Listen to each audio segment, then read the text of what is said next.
So let me come back to the Ayala story. Sure. Obviously it's a hugely diversified conglomerate. And I think one of the things that we've learned over the last few days is how do you choose where to play, and how do you expand this whole diverse value chain of conglomerates?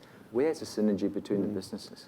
Well, I think this is part, from my perspective, this is part art and part science. I don't think that there is any specific model that works necessarily, and I think many of the individuals in this room must have their own way of working. Where the whole idea of a conglomerate fell out of fashion, maybe in academic circles and business circles about 15 years ago. I remember a lot of discussion, and I went into discussion internally with our own CEO group, and it was quite challenging and quite provocative on one occasion about 10 years ago or more, when I said, why should Ayala Corporation exist? Why should we be a holding company with holdings in separate listed assets? Why don't we just take the holdings and distribute them to all the stockholders equally and just have separate units?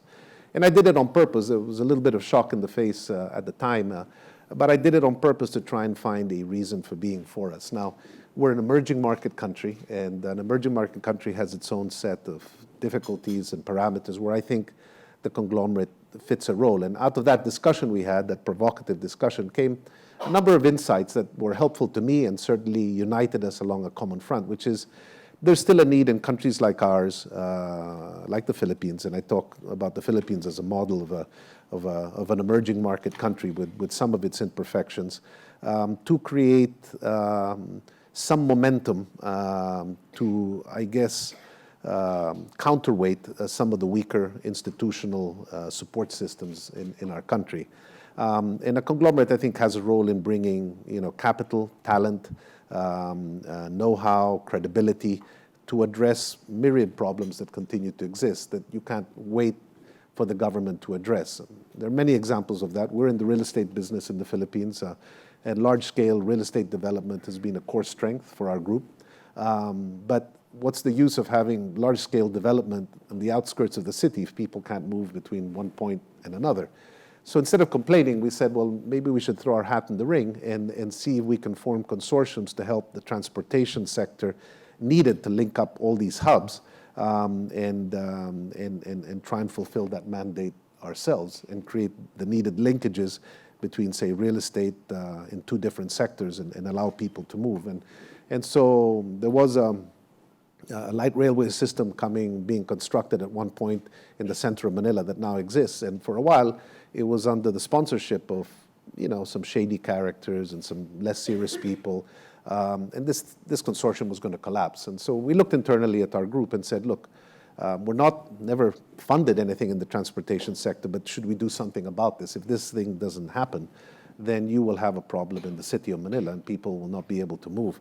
So we lent our credibility, we put some capital behind it. That in turn brought some international banks to the equation, and eventually it got built. And then after a while, we then backed out of that investment. And that's how conglomerates work in countries like ours. We can be catalysts to make things happen. We can help each other out. And there's some natural strengths as well that come from cross-sharing of information. We have a regular gathering of all our CEOs. I particularly leave quantitative measures out of that gathering. I use it more to create a sense of community among the CEOs of the group. It was interesting listening to the Tata discussion earlier. And in our case, I encourage a lot of sharing of ideas, what's happening in that industry sector, and people should feel free to put ideas on the table. So, for example, our real estate group was a pioneer in building communities, but mainly around residential and retail. And then one day, our group from our electronics sector said, look, there's tremendous demand for people who want to set up shop in the Philippines, but the whole administrative process of finding land, getting the public utilities sorted out and all that really is difficult. And, your real estate side should really develop industrial parks. This was about 25 years ago. And the real estate group said, really, is that really a business idea? And I said, look, we'll give you the formula of what these people are looking for. And from our electronics group came a fundamental framework for setting up industrial parks that then became a major component of our real estate group's expansion. And so this cross-fertilization of ideas, having a level of comfort in inter-executive rapport and being able to put ideas on the table, even if they sound a little crazy, has been a very strong element of what I believe has been our ability to keep reinventing ourselves over time. We're an old company in the Philippines, and I co-lead the company with my brother Fernando, but we've purposely put less emphasis on our history because we never wanted to be seen as a company that dwells on its past. I mean, it's fine to have a good reputation and for people to trust you, and that has tremendous value. But I wanted us to be seen as a company that was always future-oriented.